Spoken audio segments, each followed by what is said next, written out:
Andy Moore Toyota in Avon, we have the new or used vehicle you really want in stock, and that saves you a ton of money.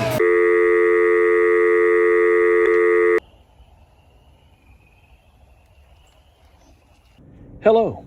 Those of you that have a 2007 to 2013, something like that, maybe 2012 Toyota Tundra, 5.7 four-wheel drive, I've encountered something, and I dealt with the local dealership who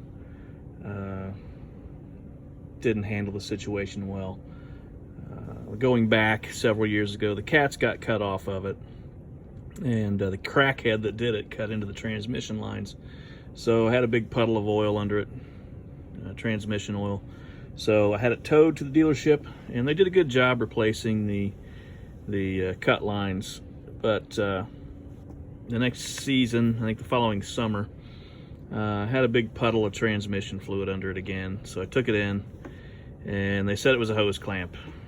And I've got receipts on all this, and I can show you those. So they said it was a loose clamp, so they said they fixed it. Next day, same problem, took it back, said they fixed it, and I asked them, I said, did you top off the transmission fluid? And they said they did. Actually, that was both times they said they topped it off, and I said, okay. I think I went back a third time with the same problem the next day, and then they said they just put new hose clamps on it, and after that, it wasn't a problem. But, I asked them a third time, did you top off that transmission fluid? And those of you that know, it's a sealed transmission, so it's not easy to check level. And digging deeper, it's kind of a process to check that fluid level. There's a service bulletin on how to do that, and there's some temperatures that are specific. So it was fine, and then about a month ago or so, it stopped shifting into fourth and fifth. Excuse me, out of fourth into fifth and sixth. So I could high rev it and put it in neutral, and it would catch those gears, and it was fine. So, but it's a problem, so I took it in. If it's an oil change or something like that, I don't take it to Toyota service, but I figured transmission, I'll take it to them so they can sort it out. So they got me for $280 for a battery. They said it was low voltage, which my gut said this isn't the problem, but I said, okay, go ahead and change that battery out. So they did, and the next day the symptoms showed up again. Took it back to them, and each time I take it to them, it's like a 3-hour process.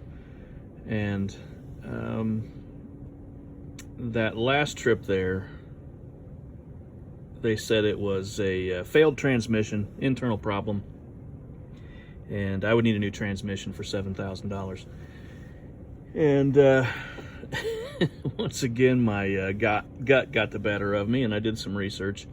Went back inside, talked to the service manager, said, give me the codes on that. And he gave me the codes, and it was a, what was it, a P0717, which is a turbine speed sensor.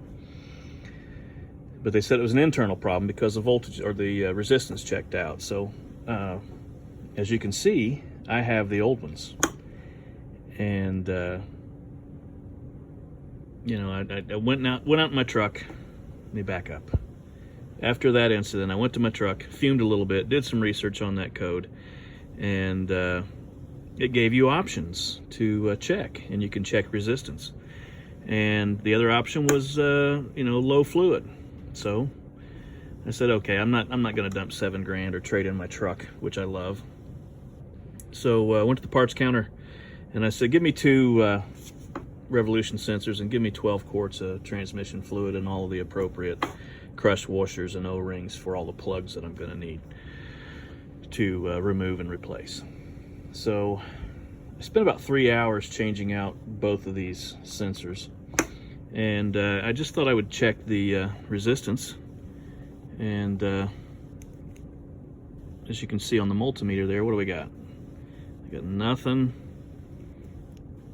So there we go. No, oh, hold on, these are tricky, and it's tricky with a camera. So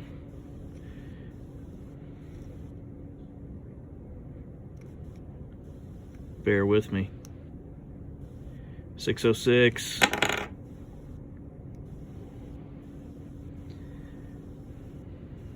have there? 617. So yeah, they're not, the connection's good. But, so yeah, I replaced them and took it out for a test spin, shifted fine, no problem at all. Pulled the negative cable in the battery, let it sit a bit, and the lights went away, and continued to shift fine. And doing this of an evening. So the next evening I thought, well, I'm going to check that fluid level and just change it out. So drained the pan and went through the procedure, which you can find on other videos on YouTube here, and do that. But it was about a quart low. And I don't know why that problem didn't pop up sooner, but so anyway, I noticed when I changed these out, and this will be hard to see, but these little nodes rely on an air gap in between, let's call them teeth on the shaft of the transmission. They rely on an air gap, and what I noticed, I looked at them closely before I put the new ones in, and I noticed that, I don't know if you'll be able to see this, but the new ones, this was really square, in profile. Those little nodes there, they were square. And as I looked closer, and I'll probably throw in a picture in this video to show you, but you can see that after 212,000 miles, there's some wear on there. They're kind of domed now, and you can actually see some abrasions, or I don't know. And I know fluid can wear things, but yeah, this is the worst one. That's the front one, and it's kind of domed. You can see it in the reflection there. So I suspect that even though the sensor is good, what they diagnosed as an internal problem was an excessive air gap in between that node and the transmission shaft. So the disappointing part is they didn't check the fluid. I don't think they checked it last year, and they certainly didn't check it this year.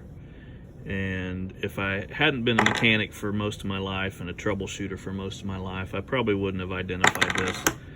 And if I didn't know any better, and if I had a lot of money, I'd say, okay, go ahead and replace that transmission, or I'll trade my great truck in that doesn't really have a problem for a new truck and a payment, and or some other option. But I guess my advice is, if they tell you that your second gen Toyota transmission is bad and you're getting a code that is P0717,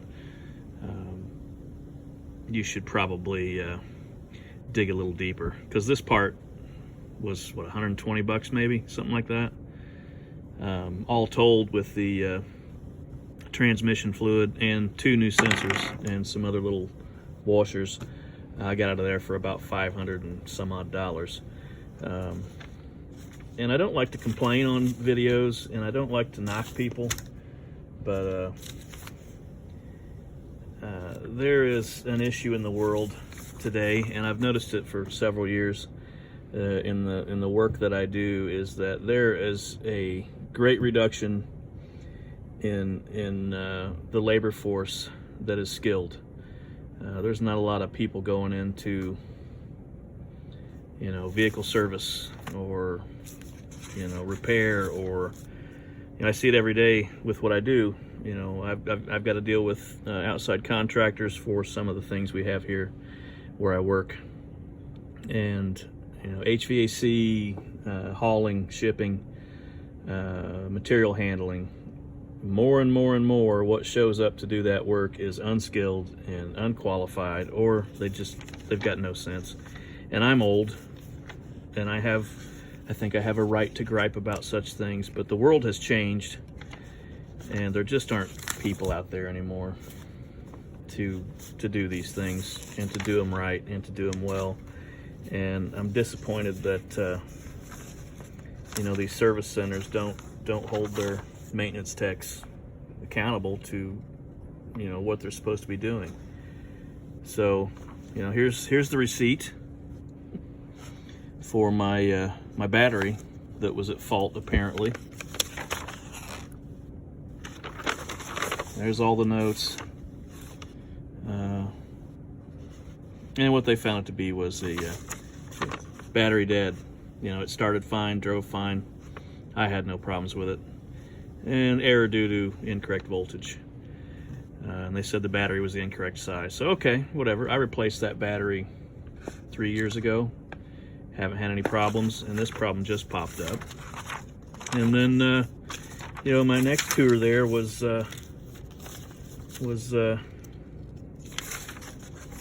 this one? No, it wasn't that one. Here it is. So yeah, for some reason they checked the front wheel alignment. And then here, found code for input turbine speed sensor. Wires and sensor all check good. I agree with that. Transmission failure causing internal speed sensor not to pick up turbine speed. So yeah, internal problem. And there's what they wanted. 7K. There's my little order list. And here's the parts I picked up.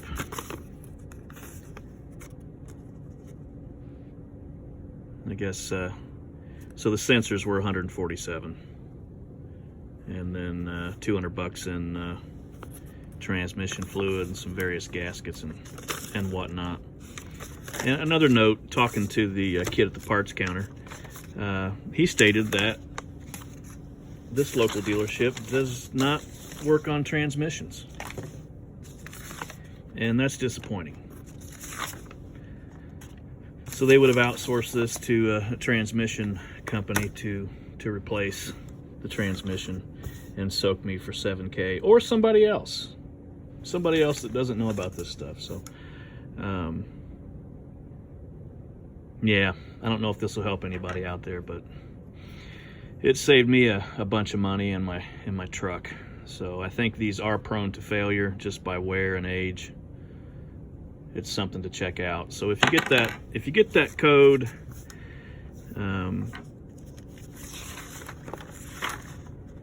P0717, and they tell you need a transmission, find somebody to investigate it a little further, or do it yourself for some hand tools, with some hand tools and you know, 500 bucks. I hope that helps somebody. Another thing, I forget what they call these sensors. I learned about it a long time ago, but what they're reading is a magnetic field. Like I said earlier, the air gap in between this and the shaft, it's reading a magnetic field that pulses, because there's that gear, that raised portion that rolls around, and there's several of them. It reads how close it is, the magnetic field, you know, how strong it is or how weak it is. As you can see, these are magnets. They don't like to, you know, yeah. See, I'm not touching there. Little magnets in there, and the distance between those little nodes in the shaft are critical, and I think these just wore with fluid rolling across them from time. So if anyone has any other comments, feel free to put them down in the comments, and I'll leave this here.